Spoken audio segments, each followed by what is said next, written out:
Este papel no es un documento doctrinal, ni siquiera un documento de orientaciones pastorales en sentido estricto, sino que es un instrumento de trabajo para propiciar en el seno de la Iglesia y desde la Iglesia en nuestra sociedad un ejercicio de escucha que en sí mismo ya tiene algo que ver con la misión, de diálogo y de propuesta ante una serie de asuntos que están en la plaza pública y que además les vivimos en ese contexto que en denominación del Papa Francisco, denominación que ha hecho fortuna, llamamos de cambio de época. Con lo cual, el propio papel y lo que podamos hacer con él, hemos de hacerlo en un ejercicio humilde. Porque el cambio de época, si de verdad es así, nos desborda. Se viene gestando no solamente en las últimas décadas, sino algo más que en las últimas décadas, y seguramente su horizonte de tránsito tenga que ver con algo más allá. Y por otra parte, nuestra propia comprensión de la vida y de la historia nos dice algo así como que caminamos de comienzo en comienzos que nunca concluyen, hasta que llegue la plenitud del último día que se transforma en el día primero y eterno. ¿Por qué planteamos el hacer este instrumento de trabajo? Voy a ofrecer también en esta mañana algunas claves que lo mismo no aparecieron en la intervención de ayer, que fue, bueno, pues un intento más de presentación del libro en su conjunto. El libro está, tampoco vengo yo a leerle, porque lo que os pido es que propiciéis su lectura, su reflexión y su trabajo con otros, pero sí ofrecer algunas claves, ¿no? La conferencia episcopal, como hace habitualmente, había elaborado es así, orientaciones pastorales para el trabajo de la propia conferencia episcopal, y que al mismo tiempo su ejercicio, su diálogo y su texto sirve a los obispos de cada diócesis a la hora de lo que, desde su responsabilidad, que es suya y no de la conferencia, puedan alentar en el camino pastoral de cada iglesia particular. Entonces, en este documento que se llama Fieles al envío misionero, los obispos hacen ahí una reflexión, una mirada a la situación de la sociedad española, a la que en fidelidad a nuestro envío fundante, id, que en cada celebración de la Eucaristía entra en nuestra historia y en la historia de la Iglesia, id. Vivimos ese id al que tenemos que ser fieles en la novedad de la época que nos toca vivir. Es un permanente coloquio, que no es fácil, y que da pie a muchas de las divisiones sociológicas que vivimos en la Iglesia. Algunos hermanos dicen fidelidad, fidelidad, fidelidad, y cualquier novedad les parece que es tirar la fidelidad por la bañera. Y otros hermanos dicen novedad, novedad, novedad, y con tanta novedad se les olvida o desprecian o no acogen la fidelidad, que es la fuente de la perenne novedad que nosotros podemos vivir y ofrecer. Esto es fácil decirlo, pero luego esta tensión no nos la quita nadie, porque este coloquio entre fidelidad y novedad no es facilito. De hecho, este cambio de época, desde el punto de vista de la Iglesia, es vivir el asunto no resuelto de la llamada crisis modernista. Es decir, de cómo la Iglesia se sitúa en el tiempo moderno. De cómo la Iglesia se sitúa en esta época en la que el hombre se ha puesto de pie. Y como dijo San Pablo VI, hay que anunciar al Dios que se hace hombre a un hombre que se cree Dios. Entonces, este desafío es permanente. Es verdad que ahora, en estas últimas décadas, este hombre que se creía Dios, hete aquí, que tiene que negociar su puesto con los bichos y las plantas. Y que sobre todo, tiene que negociar su puesto con las nuevas máquinas, con la inteligencia artificial, con los algoritmos y sobre todo con los que dominan estos nuevos instrumentos. Desde ahí nosotros dijimos, bueno, en medio de todo esto, una pandemia. En medio de todo esto, el anuncio del Papa Francisco de dedicar un año a Amoris Laetitia, a la familia y a la acogida y puesta en práctica del texto Amoris Laetitia.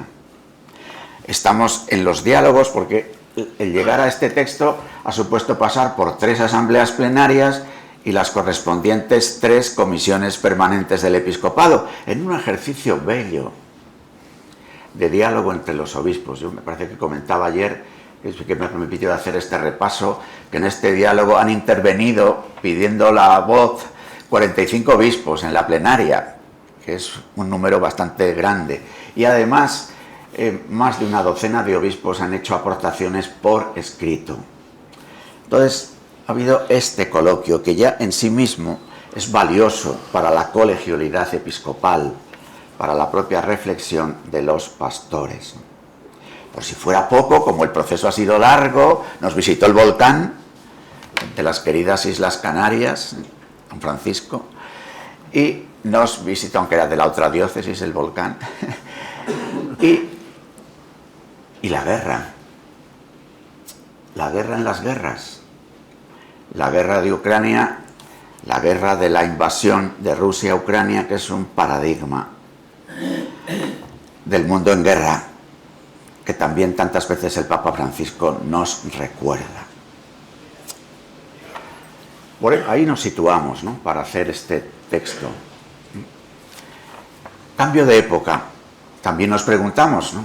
Yo recuerdo incluso el obispo concreto que dijo, bueno, pero cuando hablamos de cambio de época, ¿qué estamos queriendo decir? ¿Qué es eso del cambio de época? Para que sea algo más que un titular o que un ejercicio nominalista, como tantos de los que podemos vivir. Decimos, cambio de época, y de alguna forma la propia expresión de lo que entendemos por cambio de época, aunque sea dicho en titulares, está en la misma introducción del texto, en la página 9 del documento en papel, ¿no?, porque en realidad casi es el esquema de la propuesta. Habitualmente, la respuesta a cada iniciativa o hecho social se realiza aisladamente, sin tener en cuenta la relación interna con otros hechos. Es una situación conocida como cambio de época, cambios económicos, sociales, políticos y culturales, que afecta de forma interconectada al ser, antropología, al amar, matrimonio, familia, transmisión de la vida, al hacer, trabajo, y a nuestra forma de situarnos en el tiempo, historia. El ser, no hace falta extenderse mucho, ¿no?, para decir que hoy, ¿qué significa ser hombre y mujer? ¿Qué significa ser humano, sujeto, persona?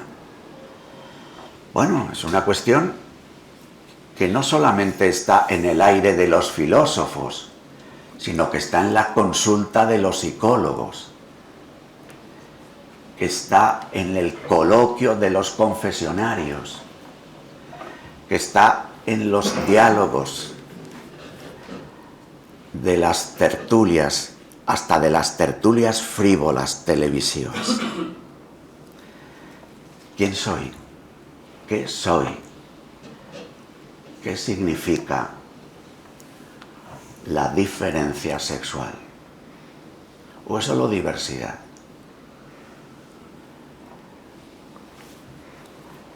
Desde ahí, el amar, una palabra tan bella y tan gastada, matrimonio, nuevas realidades familiares, transmisión de la vida, invierno demográfico. Es curioso porque entre algunos documentos sobre la situación económica actual depende de corrientes y a veces en el mismo documento aparecen dos visiones enfrentadas respecto a la demografía. Hay corrientes que todavía son las dominantes que dicen, esta es una manera, por ejemplo, de interpretar la Agenda 2030. Una corriente dominante dice, la sostenibilidad, que es concepto clave de la agenda, la sostenibilidad pasa porque haya menos habitantes en el planeta. Pero otros dicen, la sostenibilidad del estado del bienestar, la sostenibilidad de una economía que está marcada por la ley inexorable del crecimiento, por el mirar cada año el Producto Interior Bruto, la sostenibilidad pasa porque haya crecimiento de población. Nuestro sistema del estado del bienestar, también hacemos referencia a ello en el texto, nuestro estado del bienestar se diseña teniendo en cuenta dos parámetros. Una determinada manera de ver la pirámide de población, y en esa pirámide de población un crecimiento demográfico que presupone que haya más de 2,1 de hijos por mujer. En realidad, en los diseños de sostenibilidad de los estados del bienestar se habla de 2,4 de hijos por mujer. Y con una expectativa de empleo, de pleno empleo, de empleos estables. Las dos cosas han cambiado. La pirámide demográfica es otra y la revolución tecnológica hace que la comprensión y la realidad del trabajo haya cambiado. Trabajos estables, trabajos en el mismo sitio, trabajos para toda la vida. Es muy difícil de que se puedan mantener. ¿Y qué decir de la historia? En época de cultura de la cancelación, de pensamiento woke, de relectura de la historia con criterios de hoy para juzgar lo que ocurrió en el siglo XVI o lo que pasó en los años 30. Claro, si estos cuatro pilares, el ser, el amar, el hacer y el situarse en la historia, claro, nosotros añadiríamos uno transversal, que es el sentido de la vida, que es la trascendencia del ser, del amar, del hacer y de la historia. Si estos cuatro pilares, que nosotros podemos decir incluso 5, están removidos, claro, el desafío evangelizador es de primera magnitud, pero también lo es el desafío político, económico, el cultural. ¿Qué es lo que nosotros planteamos como propuesta de reflexión? Una perspectiva católica. Y cuando digo una perspectiva católica, es una perspectiva que tenga capacidad de integrar, de relacionar, aunque luego hay que distinguir para unir, porque luego, en la perspectiva católica del ser, del amar, del hacer y de la historia, cada ámbito tiene sus propias reglas, digamos, ¿no? Pero una de las características del tiempo es que estas reglas de la antropología, de la cultura, de la economía, de la historia, de la filosofía, del sentido de la existencia, de la teología, están interconectadas. En realidad esto ahora lo vemos con fuerza, pero esto forma parte de la fidelidad, no de la novedad. Porque como recuerda el Papa Francisco en Laudato Si, la afirmación de un Dios creador, en el que todo lo creado ha salido de sus manos, nos dice que todo lo creado tiene un ADN trinitario. y que en todo lo creado con ese ADN trinitario hay una jerarquía en la que el hombre, varón y mujer, ha sido amado por sí mismo y creado a imagen y semejanza del Dios comunión. Entonces, esa es tampoco la intuición, que los asuntos de la persona, de lo que llamaríamos en una facultad de teología, de la antropología, la moral personal, la moral sexual, persona, familia, sexualidad, transmisión de la vida, y los asuntos del bien común, moral, social, no se pueden separar. Uno de los verdaderos dibujos de división eclesial es que hay hermanos, algunos de nosotros podemos estar entregados a la causa de la vida y a la causa de la familia y dejar de lado las cuestiones sociales que influyen tanto en la causa de la vida y la causa de la familia. Y al revés, hermanos que entregados a la lucha por la justicia, a la dimensión social de la fe, a la expresión sociocaritativa de la misma, piensen que las cuestiones de la persona y de la familia son asuntos burgueses, de épocas, bueno, si no superadas. Evidentemente luego la pasión apostólica de cada uno se puede encauzar en unos subrayados o en otros, pero la perspectiva católica no la podemos abandonar. Digamos, esto es un poco otro asunto, ¿no?, que sentí haberlo dejado pasado de lado ayer. Aquí hacemos una cita en la introducción, una cita sin citar, en la que decimos aquí: en nuestra sociedad dominan a veces las pasiones tristes, la ira, la indignación, todavía podemos recordar el movimiento de los indignados, el resentimiento, el odio. Y estas pasiones tristes que dominan y que terminan paralizando y que ayudan a la manipulación, nosotros quisiéramos ser capaces de alentar y de testimoniar una pasión renovada por Dios y por la persona ante las pasiones tristes. Que a veces nosotros constantemente en el documento ofrecemos hasta 11 pequeños esquemas para hacer un ejercicio de reconocer, interpretar, elegir. A veces, yo no sé, yo conozco más que por supuesto el presbiterio de Valladolid, bastante el presbiterio de las iglesias de Castilla y de León, ¿no? Hombre, nosotros el ira, indignación, resentimiento, no sé, pero una cierta melancolía y una cierta desesperanza sobre las posibilidades que el Evangelio pueda tener hoy de tocar el corazón, de renovar la cultura, de incidir en la vida social, sí que tenemos. Evidentemente, esta pasión renovada por Dios y por la persona tiene que ver con otra de las claves de la propuesta.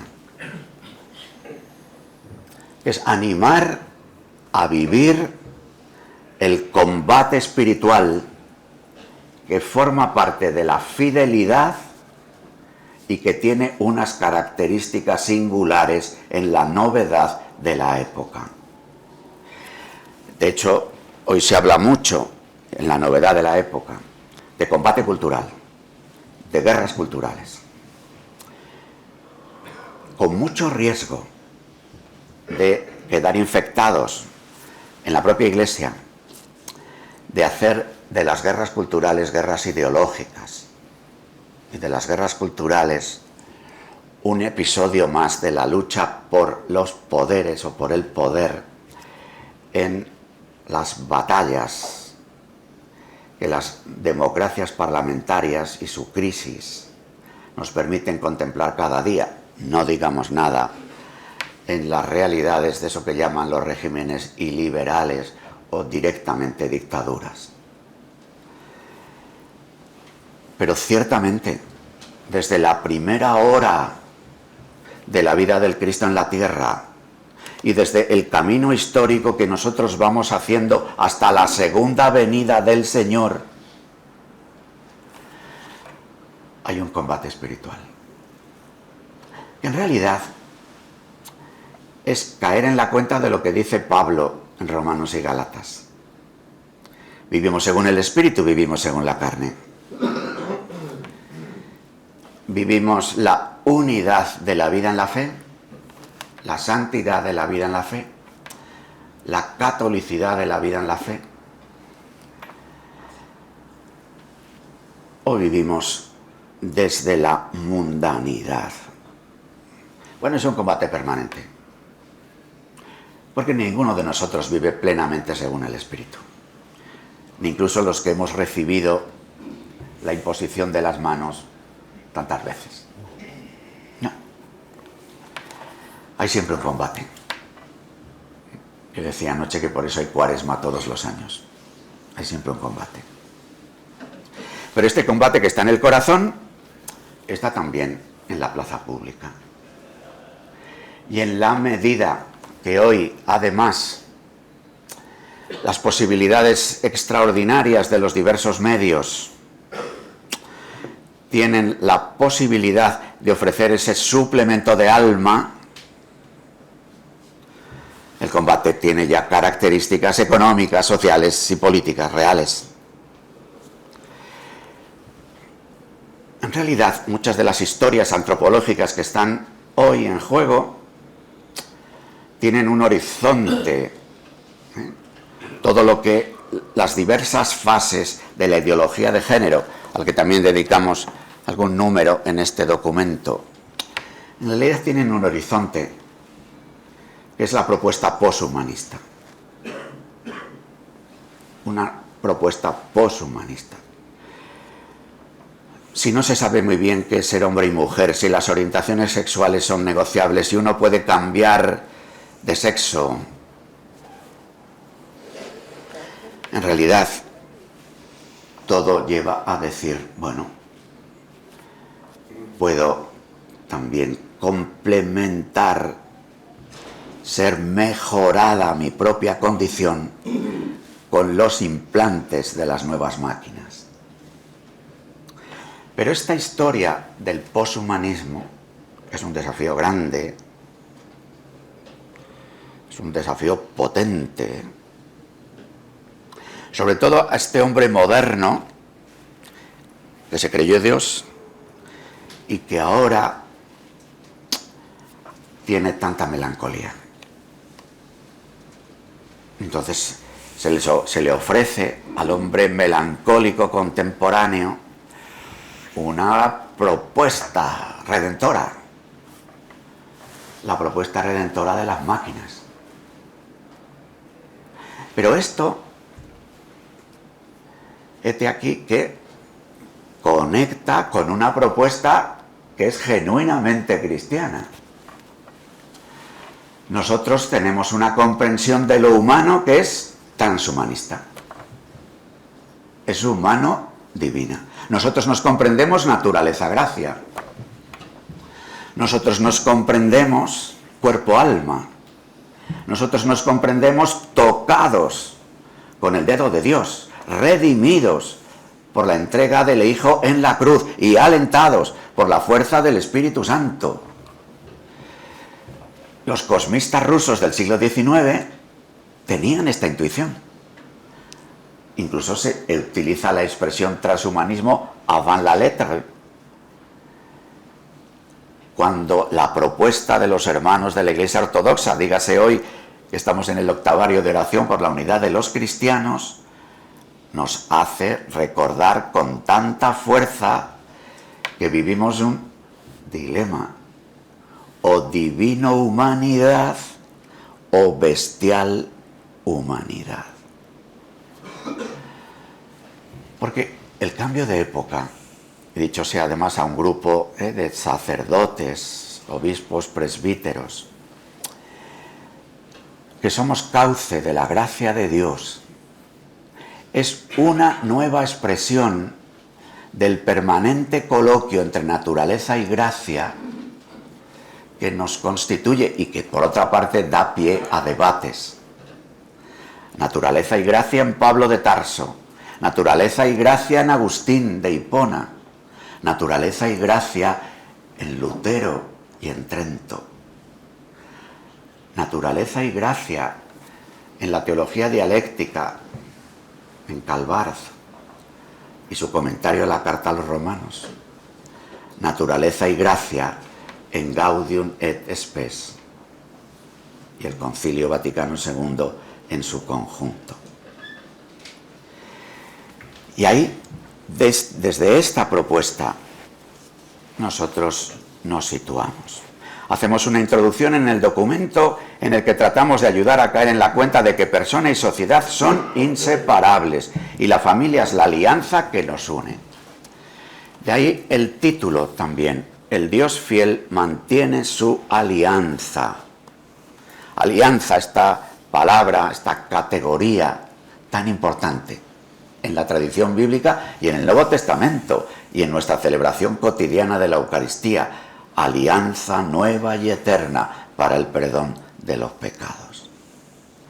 Alianza. ¿Por qué alianza? Porque en el diagnóstico que nosotros habíamos asumido en Fieles al Envío Misionero, y digo asumido porque está tomado del informe FOESA de Cáritas Española y de otros estudios, asumíamos como palabra, resumen, diagnóstico de la situación contemporánea, la palabra desvinculación.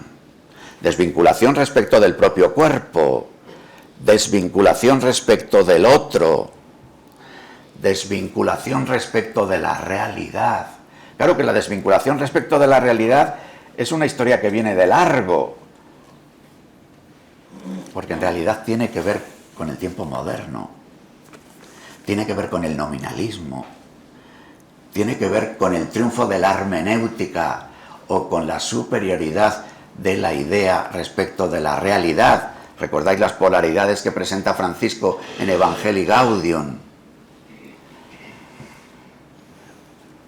Bien, pues desvinculación. Ante la desvinculación, la propuesta de la alianza, del vínculo, que tiene además una presencia sacramental en la alianza matrimonial, en la vida de familia. Por eso lo ponemos.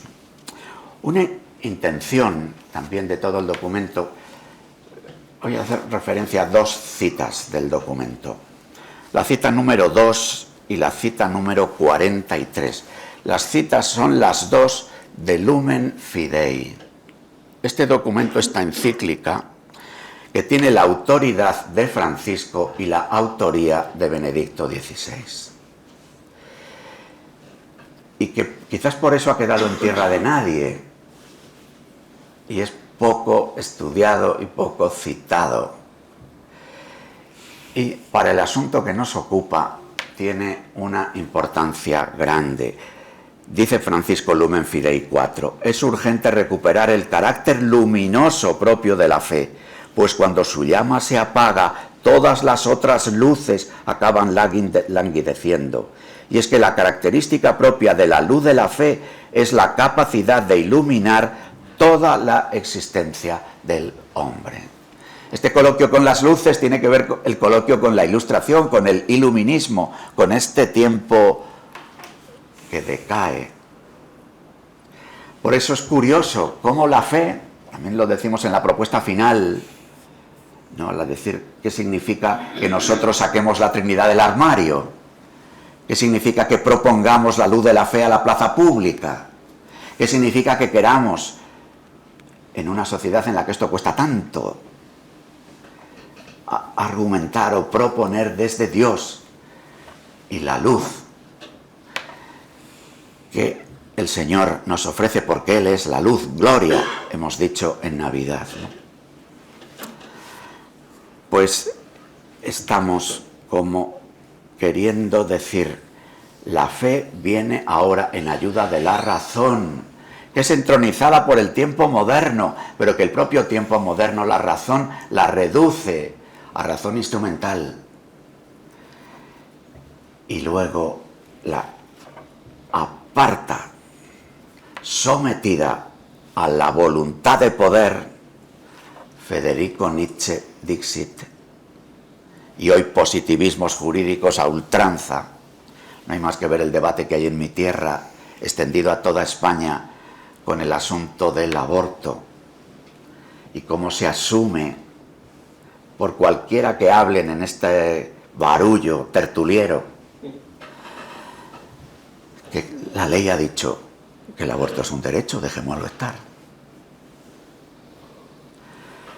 La razón ahí escondida, el poder, y al servicio del poder el emotivismo reinante, dominante, promovido, sugerido, alentado. Entonces, la Trinidad, el hecho de afirmar, como dice Francisco en Evangelii Gaudium, Francisco dice en el capítulo 3 de Evangelii Gaudium que estamos llamados, hermanos, para anunciar el querigma, que esta es una época para anunciar el querigma. Y en Evangelii Gaudium 4 desarrolla el querigma y habla de la dimensión social del querigma, y ahí nos hace caer en la cuenta de que el querigma que anunciamos es un querigma trinitario, que tiene un centro, claro que sí, que es Jesucristo, vencedor del pecado y de la muerte. Pero Jesucristo es el Hijo de Dios Padre y Creador, y el anuncio del querigma, que luego Francisco despliega en Laudato Si al hablar del Dios Creador. Si verdaderamente la creación es un acto de libertad y amor, si la creación es un acto en el que intervienen logos, la creación ha de ser acogida en el logos, y la creación, y singularmente la creación del hombre, varón y mujer, a imagen y semejanza de la Trinidad misma, nos hace hablar de libertad, de amor, de razón, como realidades existentes. Si no, si todo es modo mecánico, si todo es evolución ciega, si todo acontece por fuerzas ciegas del materialismo, ¿cómo justificar la libertad? ¿Cómo reivindicar la razón? ¿Cómo hablar de amor sin que amor sea solo un juego de flujos o de deseos? Y si este Dios que es creador, además decimos que es Padre, ¿cómo hablar de la fraternidad sin que la fraternidad no sea solo una bandera, un valor, un grito de los revolucionarios franceses, que por cierto, al poco tiempo se olvidaron de la fraternidad? Porque ¿cómo sostener la fraternidad sin decir que hay un Padre? ¿Cómo sostener la fraternidad de hermanos si no son hijos? Si los hermanos no son hijos, creerán que son ellos padres de sí mismos y verán al que está al lado un competidor. Ese principio liberal que surge también desde la Revolución Francesa, que es la libertad de uno acaba donde comienza la libertad de otro, es una falacia. Porque si mi libertad acaba donde comienza la tuya, José Ignacio, tarde o temprano tú me estorbas. Cuando la alianza matrimonial se constituye desde los derechos o desde la libertad de un cónyuge y del otro cónyuge, tarde o temprano el otro o la otra estorba, amenaza mi territorio. El principio liberal de la organización social es violento.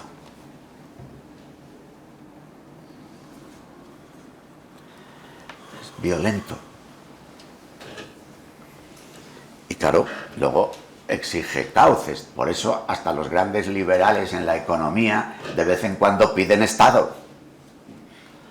Estado que encauce la violencia de las reglas de juego de un mercado ciego o competitivo sin más.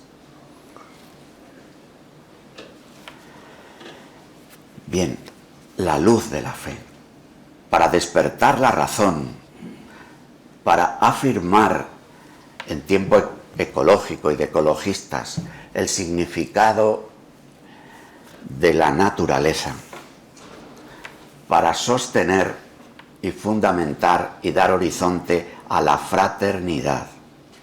Pero es que además la fe es camino, porque la luz que nos da la fe no es una luz que disipe enteramente las tinieblas, sino que la luz que nos da la fe es una lámpara que nos ayuda en el caminar. Porque una de las características que incorpora la fe es que en nuestra vida y en nuestros propios proyectos y en nuestros esquemas de progreso, tiempo moderno, progreso, hay siempre la perspectiva de la vida eterna y la perspectiva en el paso de la vida histórica a la vida eterna de la muerte. Y la perspectiva en el paso de la vida eterna, de la vida histórica a la vida eterna, de la necesidad de que pase la figura de este mundo.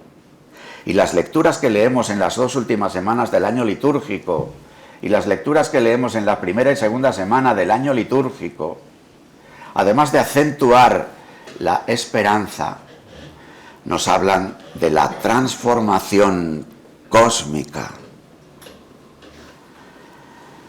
de la transformación de nuestro ser y de lo de la historia, de esa transformación como un drama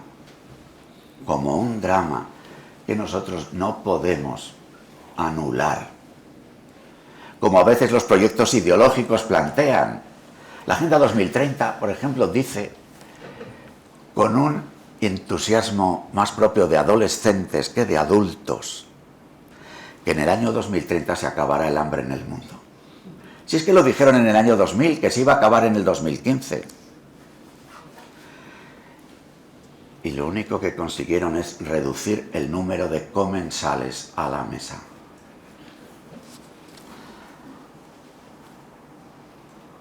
Nosotros hemos de vivir nosotros y ayudar a nuestros conciudadanos a vivir la historia como es,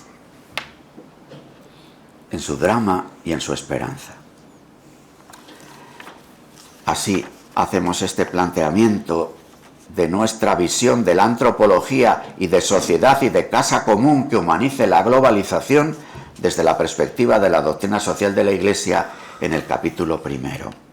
En el capítulo segundo hacemos una mirada a la familia con la iluminación teológica y luego también con una perspectiva sociológica, que está también bastante marcada por las situaciones vividas con la COVID-19 y lo que intuimos que estamos viviendo con la situación de la guerra y las crisis de energía y de materias primas que vivimos. Todo esto también nos hace decir el estado del bienestar se remueve. Tenemos que repensar juntos el estado del bienestar y hay una forma de pensar la renovación del estado del bienestar. Una forma se llama individualismo y subvenciones. Y otra forma se puede llamar familia y protagonismo social. Pero en este capítulo terminamos diciendo, estas circunstancias y otras, dice el documento en el número 30, hace que aparezcan de nuevo 2 experiencias que nos hablan del misterio permanente de la existencia y de nuestra permanente también búsqueda de sentido, que son el mal y la muerte. El mal y la muerte, que el tiempo moderno tiende a convertir en problemas. Problemas que pueden tener soluciones científicas, soluciones legales o, poder jugar con estos problemas desde la aportación que pueda dar la ciencia y el poder. Pero son un misterio. Nosotros desde ahí decimos, ¿no? La experiencia del mal en sus múltiples formas y expresiones estaba minusvalorada por nuestra cultura. Por una parte, desde el relativismo sobre la verdad del bien, que consecuentemente relativiza el mal, y por otra, desde la confianza en la ciencia, en el progreso y en las medidas legislativas, con sus protocolos y propuestas formativas en valores, como remedios o instrumentos para poder encauzar el mal o transformarlo en un problema desprovisto de misterio. Los últimos acontecimientos vividos con la inmediatez que hoy facilitan los medios de comunicación han despertado una conciencia renovada del mal. Quizás sea una oportunidad para ahondar en su misterio y caer en la cuenta de que su raíz es el pecado. Ahí citamos el número 25 de Centésimos Annus, donde San Juan Pablo II habla de esta categoría teológica, pecado original, como una clave hermenéutica para interpretar la realidad. ¿Qué hacemos, por ejemplo, con la violencia de género, violencia doméstica o con la corrupción? Por hablar de dos asuntos que han estado en la plaza pública de la vida española en las últimas semanas, en los últimos años. Leyes, protocolos, endurecimiento de las leyes, rebajamiento del endurecimiento de las leyes. Pero ni la violencia ni el robo desaparecen. No desaparecen. Nos acompañan. Evidentemente que hace falta, ¿cómo no?, abordar las situaciones desde criterios médicos, desde criterios legislativos, desde criterios políticos, porque la política nos pide que organicemos el bien, el común. Claro que hay que hacerlo. Claro que hace falta policías, claro que hace falta jueces. Claro que hace falta justicia, penas. Pero hay más, hay un misterio. Y nosotros, hermanos, ante esta realidad tenemos un anuncio que realizar, que es Jesucristo, vencedor del pecado y de la muerte. Los capítulos 3 y 4 del documento tienen seguramente una importancia central en el mismo, porque nosotros decimos, hay desvinculación. Hacemos una propuesta de vinculación desde la alianza. O sea, no es una propuesta de adherirse a una ideología, no es una propuesta de un valor, sino es la propuesta de un hecho. El Dios que ha hecho alianza con su pueblo, con nosotros, es la propuesta de un hecho, del que nosotros, Iglesia del Señor, esposa de Jesucristo, pueblo de Dios, templo del Espíritu Santo, somos signo e instrumento. Somos sacramento. Hacemos esta propuesta.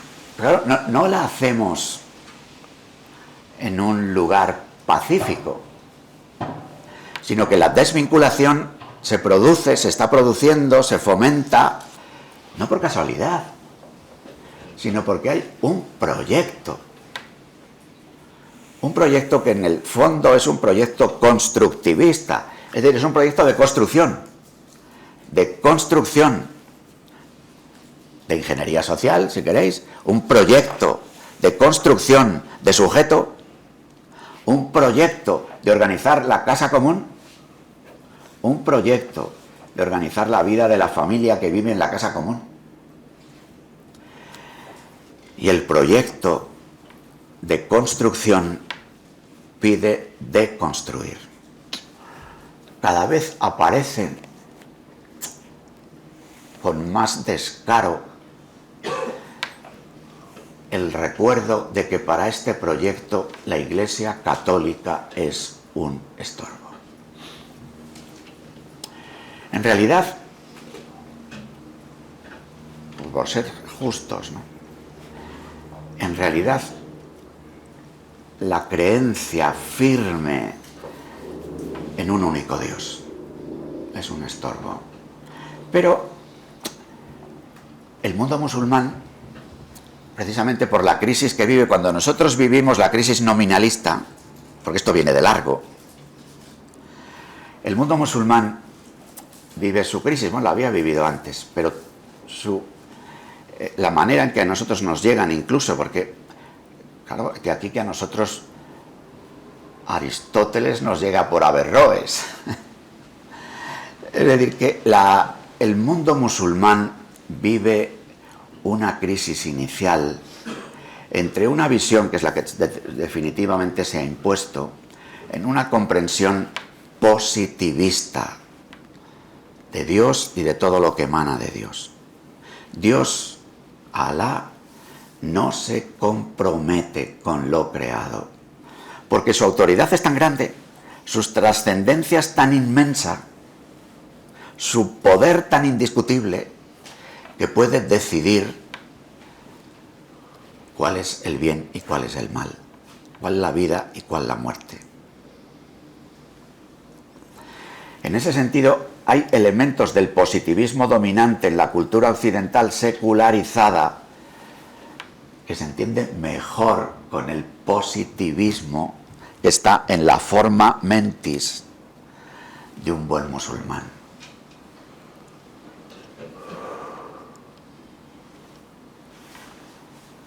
Nuestra visión, por supuesto, unidos a judíos y a musulmanes, de un Dios único y creador y misericordioso, pero que además, en la pretensión cristiana, este Dios se ha encarnado y ha dado al hombre una dignidad divina.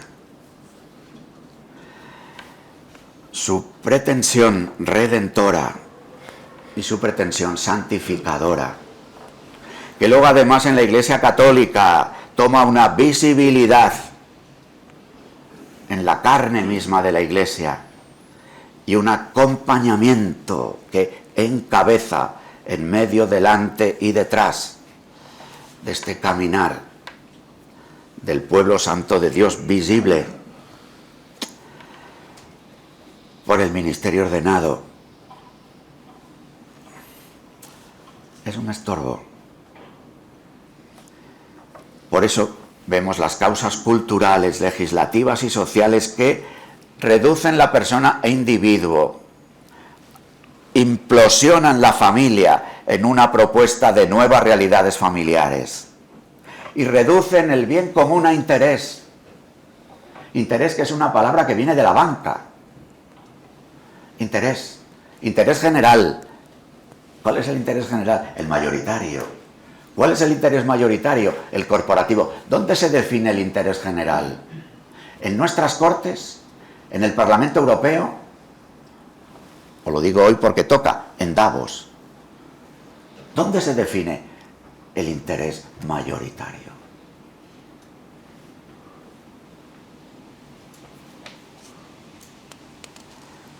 Por eso, una deconstrucción de individuo, de implosión familiar, de reducción del bien común a intereses, pide de nosotros una propuesta de persona, de familia y de bien común, interrelacionada.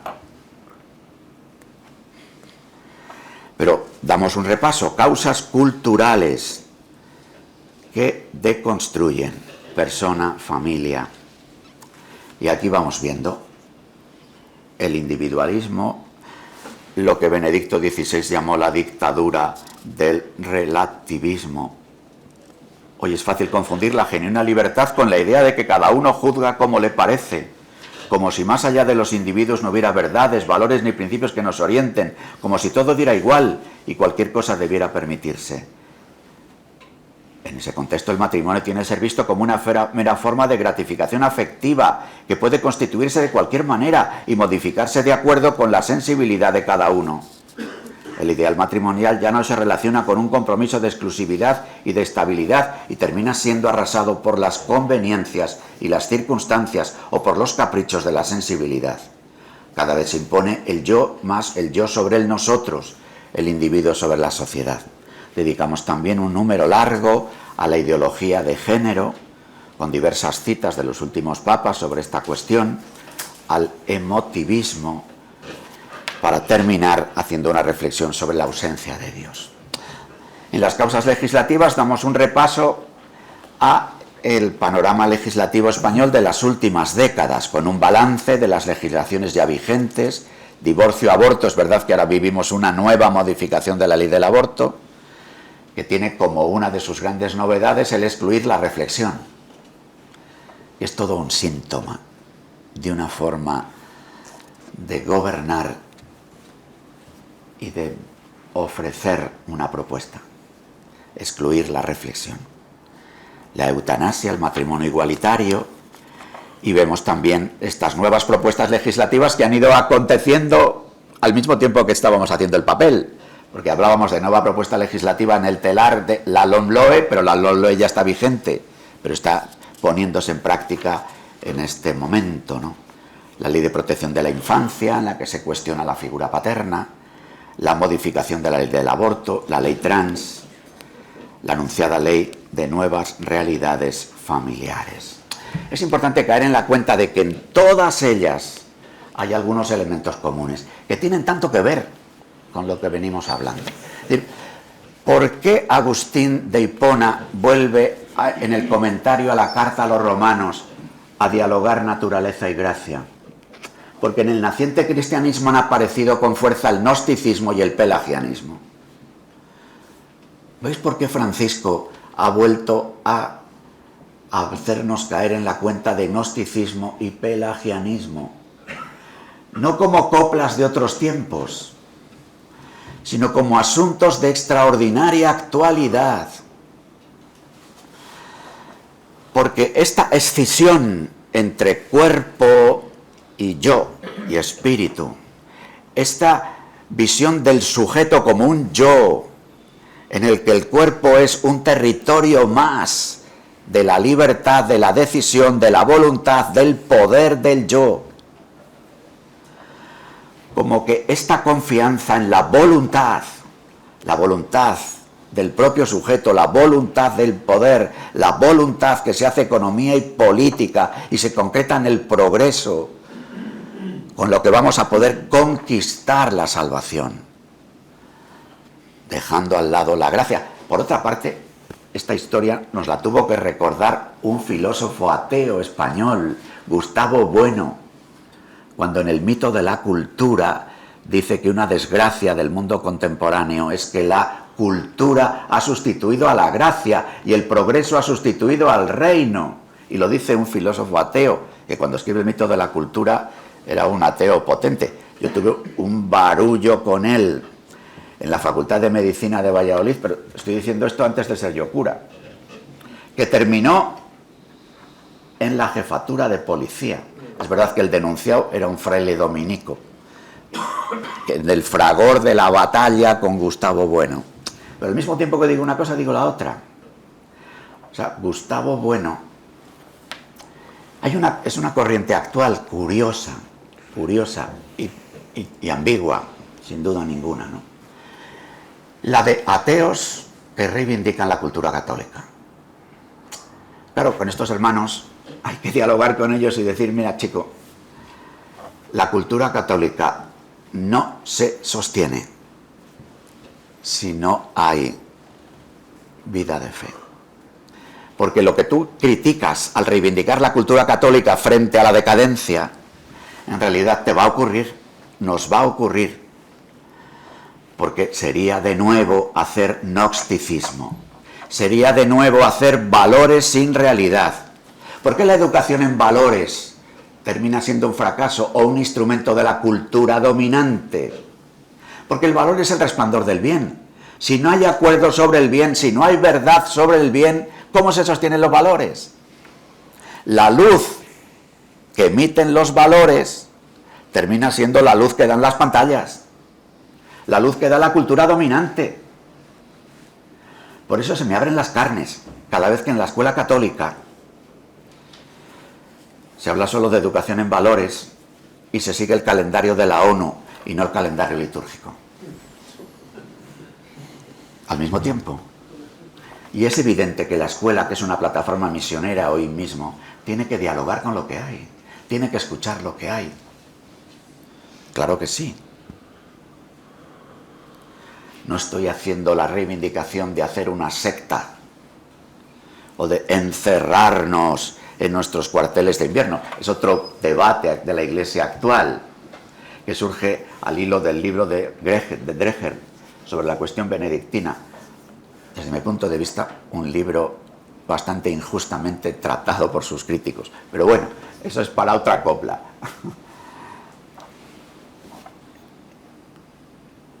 Ahí estamos. Hay este factor común. Hay un platonismo filosófico, hay un gnosticismo cultural, hay un voluntarismo político. Tramposo, porque se le ofrece al individuo: tú eres autónomo, tú tienes derecho a decidir, tú puedes autodeterminarte. Pero en realidad, ¿quién tiene la determinación? ¿Quién da las normas? Pero este sujeto autónomo, orgullosamente poderoso, hace juego con el mobiliario de la voluntad de poder real dominante. Pero esto ha creado una especie de magma del que es muy difícil salir. Eso que a veces llamamos lo políticamente correcto, o eso que llamamos el mainstream, o eso que llamamos lo dominante de alguna manera, que es cualquiera se atreve.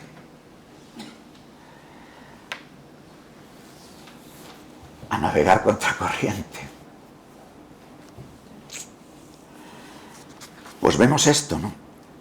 Pero estas causas culturales no se pueden separar de las causas sociales. Amigos, todo proyecto económico lleva detrás de sí una antropología y una teología.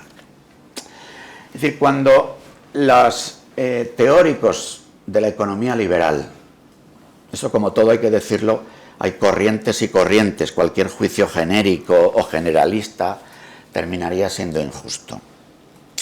Pero es verdad que si uno lee los textos de Locke o de Hobbes más para la implantación del Estado y Locke más para la cuestión de la vida de la economía, ve que ya en esos textos se va a hacer por una parte el elogio de un Estado fuerte, así, las dos grandes corrientes que ha conocido el tiempo moderno, que son corrientes de capitalismo de Estado o corrientes de capitalismo liberal, social, ¿no?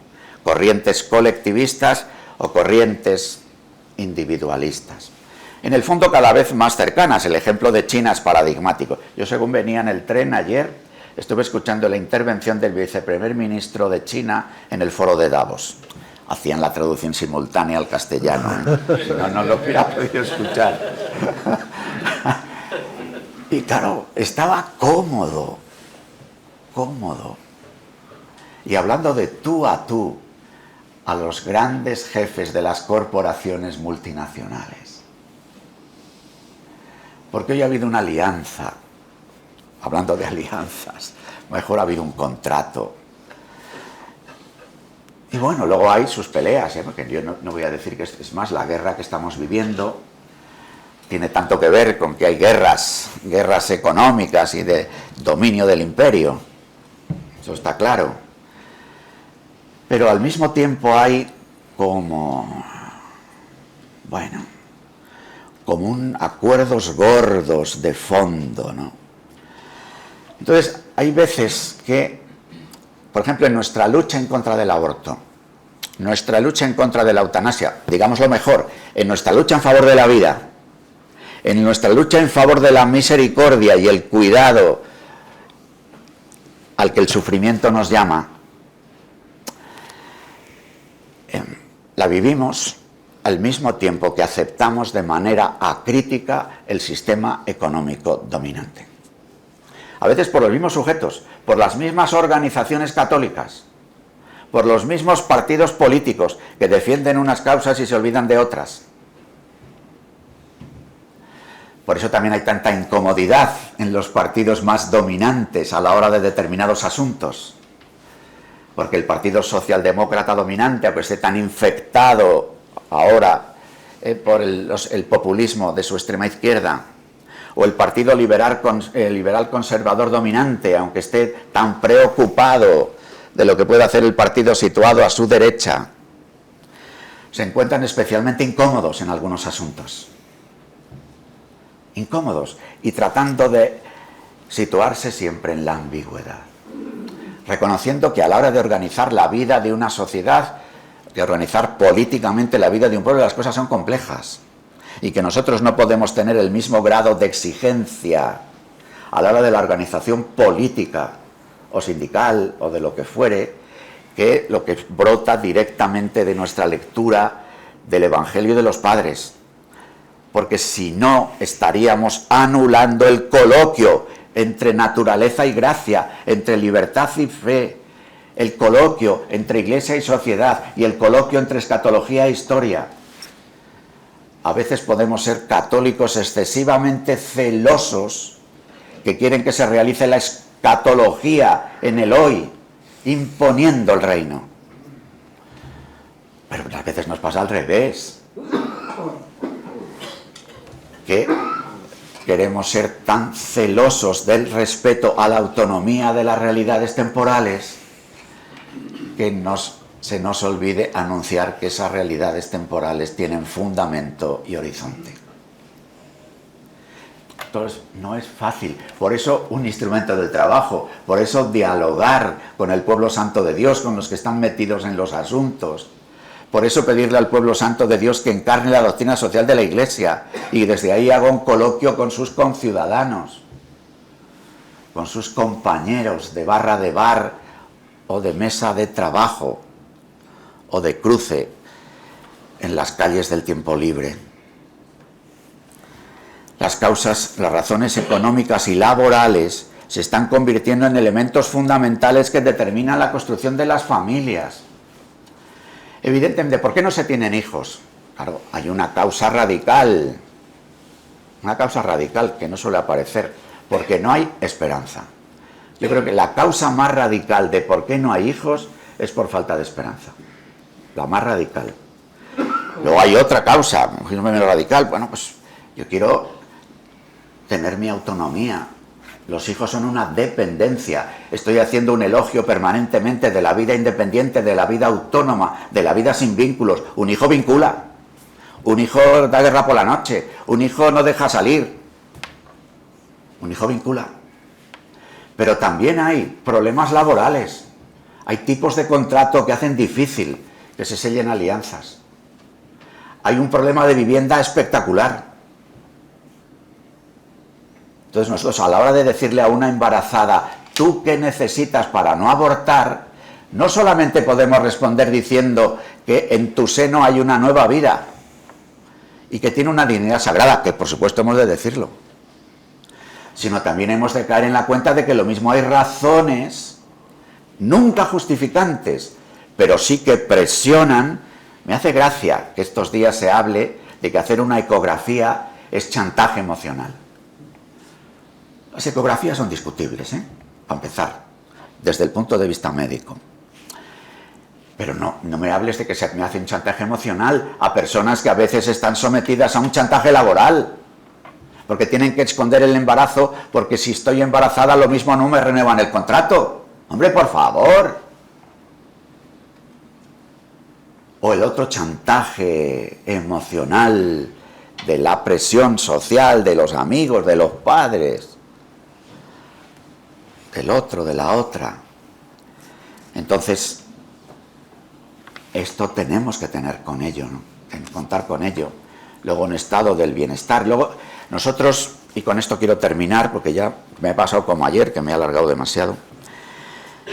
Hay unas carencias eclesiales que favorecen este proceso. Y aquí nosotros deberíamos singularmente sentirnos interpelados, ¿no? Enumeramos unas cuantas. La secularización interna. Aquí esto sí que está directamente copiado de Fieles al envío misionero. ¿Qué entendemos por secularización interna? el no poner confianza en, llamamos la secularización interna, la mundanidad. Y por mundanidad decimos poner más confianza en los medios humanos que en la gracia.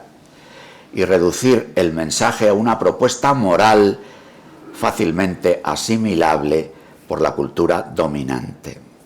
Algunas expresiones de falta de comunión en la manera de vivir la unidad de la fe de la Iglesia en su catolicidad. Y tercero, la debilidad del testimonio misionero en la plaza pública, en los ambientes e instituciones de los que los católicos formamos parte.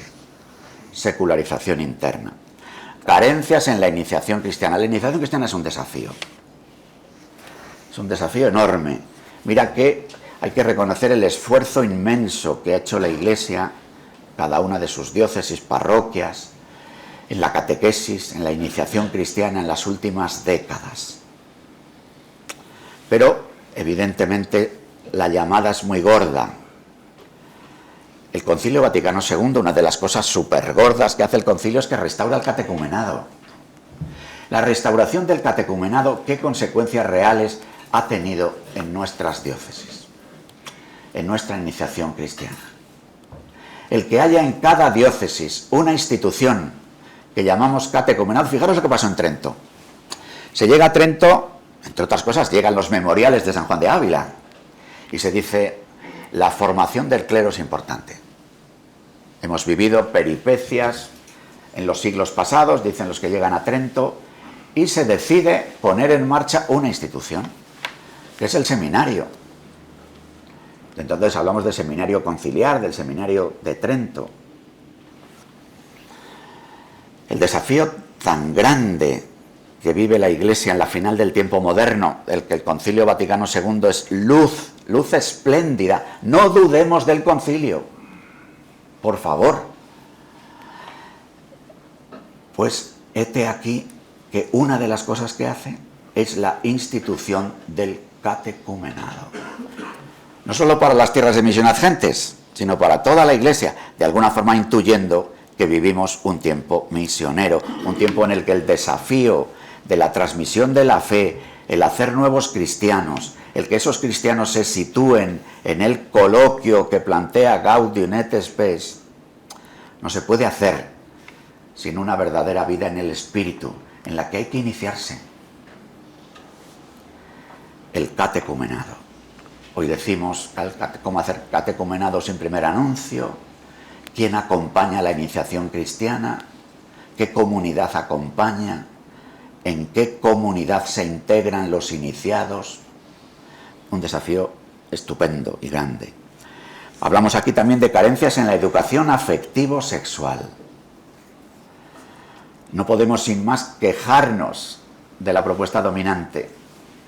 Caemos en la cuenta de que muchas de las leyes a las que yo me he referido y que están referidas en el documento, sobre todo las últimas, tienen siempre un número dedicado a la necesidad de imponer educación sexual en los centros de enseñanza, para que se asuma el matrimonio homosexual, para que se asuma la transexualidad, para que se asuma el aborto como un derecho.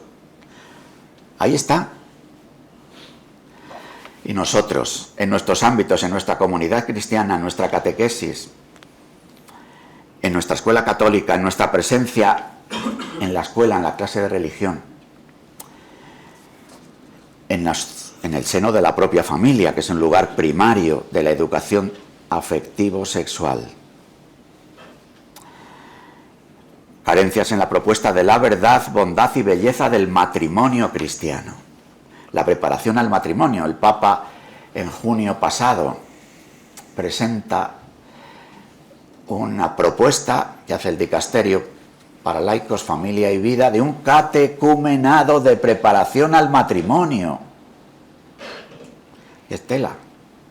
Porque si a veces cuesta que unos novios entiendan hacer un curso de unos días, plantearles hacer un catecumenado de 2 años, parece subir al Everest. Pero en realidad es caer en la cuenta. Trento cae en la cuenta de una necesidad y da una respuesta. Oye, que la mayoría de las diócesis del mundo se tardaron décadas, y en algunos casos siglos, en ponerse en marcha los seminarios. Bendito Dios, el que tardemos tiempo en poner en marcha el catecumenado diocesano, con las experiencias que hay, ¿no? Con los hermanos, bueno, la experiencia que ha sido el camino neocatecumenal, ¿no? Con su propuesta, con su aprendizaje, bueno, la preparación al matrimonio, igual que asumimos con fuerza que esta vocación nuestra, la vocación al ministerio ordenado, pide un tiempo de preparación y un ámbito y una institución. La preparación al matrimonio, ¿cómo hacerlo? ¿Cómo vivirlo? La carencia en la falta de acompañamiento de situaciones incompletas e irregulares, y finalmente decimos la carencia de la falta de compromiso público de los católicos. Porque seguramente una de las intenciones fuertes de este documento, como se recoge en el cuestionario de la página 61, es responder a la... Pues vemos esto, ¿no? Pero estas causas culturales no se pueden separar de las causas sociales. Amigos, todo proyecto económico lleva detrás de sí una antropología y una teología. Es decir, cuando los teóricos de la economía liberal, eso como todo hay que decirlo, hay corrientes y corrientes, cualquier juicio genérico o generalista terminaría siendo injusto. Pero es verdad que si uno lee los textos de Locke o de Hobbes más para la implantación del Estado y Locke más para la cuestión de la vida de la economía, ve que ya en esos textos se va a hacer por una parte el elogio de un Estado fuerte, así, las dos grandes corrientes que ha conocido el tiempo moderno, que son corrientes de capitalismo de Estado o corrientes de capitalismo liberal, social, ¿no? Corrientes colectivistas o corrientes individualistas. En el fondo cada vez más cercanas, el ejemplo de China es paradigmático. Yo según venía en el tren ayer, estuve escuchando la intervención del viceprimer ministro de China en el foro de Davos. Hacían la traducción simultánea al castellano, ¿eh? Si no, no lo hubiera podido escuchar. Y claro, estaba cómodo. Y hablando de tú a tú a los grandes jefes de las corporaciones multinacionales. Porque hoy ha habido una alianza. Hablando de alianzas, mejor ha habido un contrato. Y bueno, luego hay sus peleas, ¿eh? Porque yo no voy a decir que es más, la guerra que estamos viviendo tiene tanto que ver con que hay guerras económicas y de dominio del imperio. Eso está claro. Pero al mismo tiempo hay como acuerdos gordos de fondo, ¿no? Entonces, hay veces que, por ejemplo, en nuestra lucha en contra del aborto, nuestra lucha en contra de la eutanasia, digámoslo mejor, en nuestra lucha en favor de la vida, en nuestra lucha en favor de la misericordia y el cuidado al que el sufrimiento nos llama,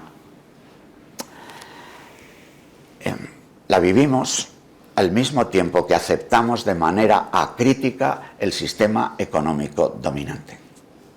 A veces por los mismos sujetos, por las mismas organizaciones católicas, por los mismos partidos políticos que defienden unas causas y se olvidan de otras. Por eso también hay tanta incomodidad en los partidos más dominantes a la hora de determinados asuntos. Porque el Partido Socialdemócrata dominante, aunque esté tan infectado ahora por el populismo de su extrema izquierda, o el Partido Liberal Conservador dominante, aunque esté tan preocupado de lo que puede hacer el partido situado a su derecha, se encuentran especialmente incómodos en algunos asuntos. Incómodos y tratando de situarse siempre en la ambigüedad. Reconociendo que a la hora de organizar la vida de una sociedad, de organizar políticamente la vida de un pueblo, las cosas son complejas.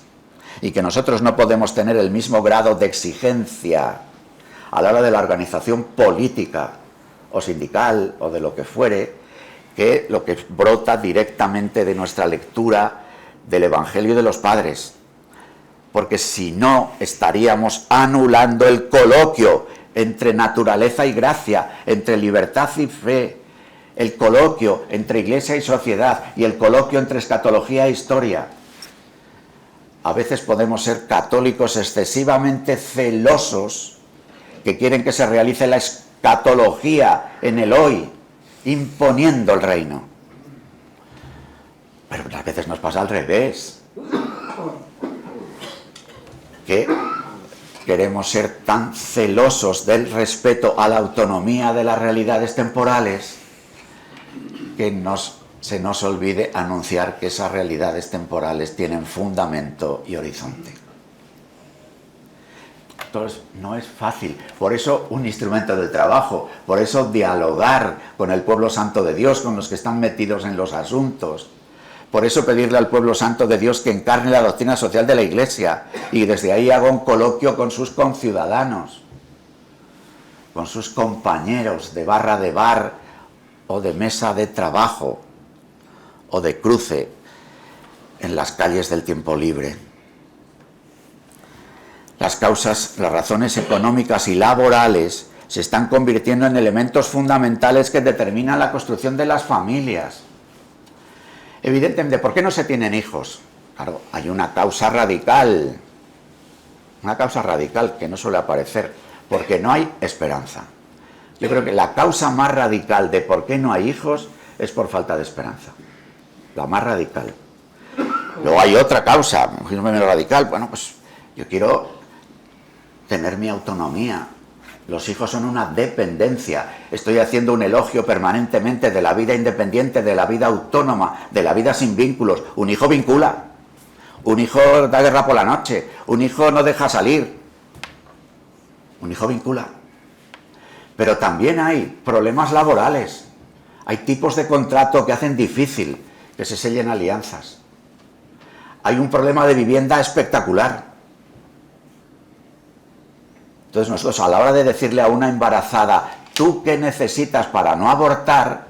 No solamente podemos responder diciendo que en tu seno hay una nueva vida y que tiene una dignidad sagrada, que por supuesto hemos de decirlo, sino también hemos de caer en la cuenta de que lo mismo hay razones, nunca justificantes, pero sí que presionan. Me hace gracia que estos días se hable de que hacer una ecografía es chantaje emocional. Las ecografías son discutibles, para empezar, desde el punto de vista médico. Pero no me hables de que se me hace un chantaje emocional a personas que a veces están sometidas a un chantaje laboral, porque tienen que esconder el embarazo, porque si estoy embarazada lo mismo no me renuevan el contrato. Hombre, por favor. O el otro chantaje emocional de la presión social de los amigos, de los padres, del otro, de la otra. Entonces, esto tenemos que tener con ello, ¿no? Contar con ello. Luego, un estado del bienestar. Luego, nosotros, y con esto quiero terminar, porque ya me he pasado como ayer, que me he alargado demasiado. Hay unas carencias eclesiales que favorecen este proceso. Y aquí nosotros deberíamos singularmente sentirnos interpelados, ¿no? Enumeramos unas cuantas. La secularización interna. Aquí esto sí que está directamente copiado de Fieles al envío misionero. ¿Qué entendemos por secularización interna? El no poner confianza en, llamamos la secularización interna, la mundanidad. Y por mundanidad decimos poner más confianza en los medios humanos que en la gracia. Y reducir el mensaje a una propuesta moral fácilmente asimilable por la cultura dominante. Algunas expresiones de falta de comunión en la manera de vivir la unidad de la fe de la Iglesia en su catolicidad. Y tercero, la debilidad del testimonio misionero en la plaza pública, en los ambientes e instituciones de los que los católicos formamos parte. Secularización interna. Carencias en la iniciación cristiana. La iniciación cristiana es un desafío. Es un desafío enorme. Mira que hay que reconocer el esfuerzo inmenso que ha hecho la Iglesia, cada una de sus diócesis, parroquias, en la catequesis, en la iniciación cristiana en las últimas décadas. Pero, evidentemente, la llamada es muy gorda. El Concilio Vaticano II, una de las cosas súper gordas que hace el concilio es que restaura el catecumenado. La restauración del catecumenado, ¿qué consecuencias reales ha tenido en nuestras diócesis? En nuestra iniciación cristiana. El que haya en cada diócesis una institución que llamamos catecumenado, fijaros lo que pasó en Trento. Se llega a Trento, entre otras cosas, llegan los memoriales de San Juan de Ávila y se dice, la formación del clero es importante. Hemos vivido peripecias en los siglos pasados, dicen los que llegan a Trento, y se decide poner en marcha una institución, que es el seminario. Entonces hablamos del seminario conciliar, del seminario de Trento. El desafío tan grande que vive la Iglesia en la final del tiempo moderno, el que el Concilio Vaticano II es luz, luz espléndida. No dudemos del concilio, por favor. Pues hete aquí que una de las cosas que hace es la institución del catecumenado. No solo para las tierras de misión ad gentes, sino para toda la Iglesia, de alguna forma intuyendo que vivimos un tiempo misionero, un tiempo en el que el desafío de la transmisión de la fe, el hacer nuevos cristianos, el que esos cristianos se sitúen en el coloquio que plantea Gaudium et Spes, no se puede hacer sin una verdadera vida en el Espíritu, en la que hay que iniciarse. El catecumenado.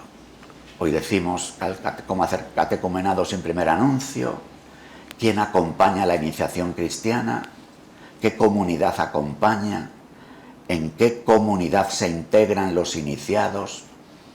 Un desafío estupendo y grande. Hablamos aquí también de carencias en la educación afectivo-sexual. No podemos sin más quejarnos de la propuesta dominante. Caemos en la cuenta de que muchas de las leyes a las que yo me he referido y que están referidas en el documento, sobre todo las últimas, tienen siempre un número dedicado a la necesidad de imponer educación sexual en los centros de enseñanza, para que se asuma el matrimonio homosexual, para que se asuma la transexualidad, para que se asuma el aborto como un derecho. Ahí está. Y nosotros, en nuestros ámbitos, en nuestra comunidad cristiana, en nuestra catequesis, en nuestra escuela católica, en nuestra presencia en la escuela, en la clase de religión, en el seno de la propia familia, que es un lugar primario de la educación afectivo-sexual. Carencias en la propuesta de la verdad, bondad y belleza del matrimonio cristiano. La preparación al matrimonio. El Papa, en junio pasado, presenta una propuesta que hace el dicasterio para laicos, familia y vida, de un catecumenado de preparación al matrimonio. Y es tela. Porque si a veces cuesta que unos novios entiendan hacer un curso de unos días, plantearles hacer un catecumenado de 2 años, parece subir al Everest. Pero en realidad es caer en la cuenta, Trento cae en la cuenta de una necesidad y da una respuesta. Oye, que la mayoría de las diócesis del mundo se tardaron décadas y en algunos casos siglos en ponerse en marcha los seminarios. Bendito Dios, el que tardemos tiempo en poner en marcha el catecumenado diocesano, con las experiencias que hay, ¿no?, con los hermanos. Bueno, la experiencia que ha sido el camino neocatecumenal, ¿no?, con su propuesta, con su aprendizaje, bueno, la preparación al matrimonio, igual que asumimos con fuerza que esta vocación nuestra, la vocación al ministerio ordenado, pide un tiempo de preparación y un ámbito y una institución. La preparación al matrimonio, ¿cómo hacerlo? ¿Cómo vivirlo? La carencia en la falta de acompañamiento de situaciones incompletas e irregulares. Y finalmente decimos la carencia de la falta de compromiso público de los católicos. porque seguramente una de las intenciones fuertes de este documento, como se recoge en el cuestionario de la página 61, es responder a la pregunta ¿cómo ser católico en una sociedad democrática? La caridad política, el respeto a las leyes, la objeción de conciencia, la promoción de conciencia, la acogida en la comunidad cristiana de cada persona, cualquiera que sea su situación, y el acompañamiento de cada uno desde la propuesta moral que la Iglesia quiere vivir y propone, es un desafío que pasa por la presencia pública de los católicos en los ambientes e instituciones. El capítulo 4 vemos las consecuencias de esto, y los capítulos 5, 6, 7 y 8 son una llamada a todo esto, hacerlo compromiso, hacerlo plan y compromiso. El Evangelio de la familia en la situación actual se convierte en una llamada. Como cristianos, la respuesta al reto antropológico y de bien común que nos plantea nuestra sociedad será buscar y ofrecer caminos que muestren la verdad de la persona humana. Y esto no solamente es una cuestión de ofrecer ideas, sino que hay que ofrecer hechos, testimonio concreto. Por eso el Evangelio de la familia lo anuncia un pueblo, familia de familias, que vive entre los pueblos. Y desde ahí planteamos unas acciones en el capítulo 7, testimonio personal, familiar y comunitario, presencia en la vida pública encarnando la dimensión social de la Iglesia, y una reflexión un poco más larga sobre el bien común. Sobre el bien común con Aristóteles, la escuela de Salamanca, y luego las propuestas que surgen de la reciente doctrina social de la Iglesia, Caritas in Veritate, Evangelii Gaudium, Laudato Si y Fratelli Tutti. Está puesto Evangelii Gaudium como documento de la doctrina social de la Iglesia, que técnicamente lo mismo no lo es, pero sí lo es el planteamiento, y en concreto el capítulo 4, es decir, que el capítulo 4 de Evangelii Gaudium es el cantus firmus que luego se hace encíclicas en Laudato Si y en Fratelli Tutti, pero que está in nuce, ya dibujado en el capítulo 4 de Evangelii Gaudium. Y termino con lo que decimos, porque el número 8, la propuesta a la Iglesia y la sociedad española, estos últimos números, los números 89 y siguientes, son casi como un resumen de lo que significa la fe en el Dios Trino y sus frutos, la propuesta de antropología y familia, y los asuntos prioritarios para el bien común, con una propuesta de diálogo. Invitamos a comunidades cristianas, asociaciones familiares, universidades, centros educativos, asociaciones empresariales, asociaciones de trabajadores, a jóvenes economistas, que investiguen y dialoguen sobre esta situación desde la doctrina social de la Iglesia, y a todos los grupos interesados a propiciar el diálogo sobre alguna o algunas de las cuestiones propuestas y a compartir sus conclusiones, tanto en el interior de la Iglesia como en la sociedad. Pero termino con esto, en el número 88. Confiados caminamos en esperanza hasta que Él vuelva. Sin Dios el hombre no sabe a dónde ir, ni tampoco logra entender quién es. Ante los grandes problemas del desarrollo de los pueblos que nos impulsan casi al desasosiego y al abatimiento, viene en nuestro auxilio la palabra de Dios, que nos hace saber, sin mí no podéis hacer nada, y nos anima, yo estoy con vosotros todos los días hasta el final del mundo. Dios estableció y renovó la alianza con Israel, la selló como alianza nueva y eterna con la sangre de Jesucristo, y nos ofrece una alianza esponsal en la plenitud del tiempo. Caminamos en la confianza de sabernos parte de un plan de amor. Varón y mujer los creó. Sed fecundos y multiplicaos, llenad la tierra, por el que el Hijo de Dios ha dado la vida y resucitado de entre los muertos, nos convoca a ser un pueblo y a ser peregrinos de esperanza hacia el banquete de las bodas del Cordero. Gracias, amigos, por vuestra atención.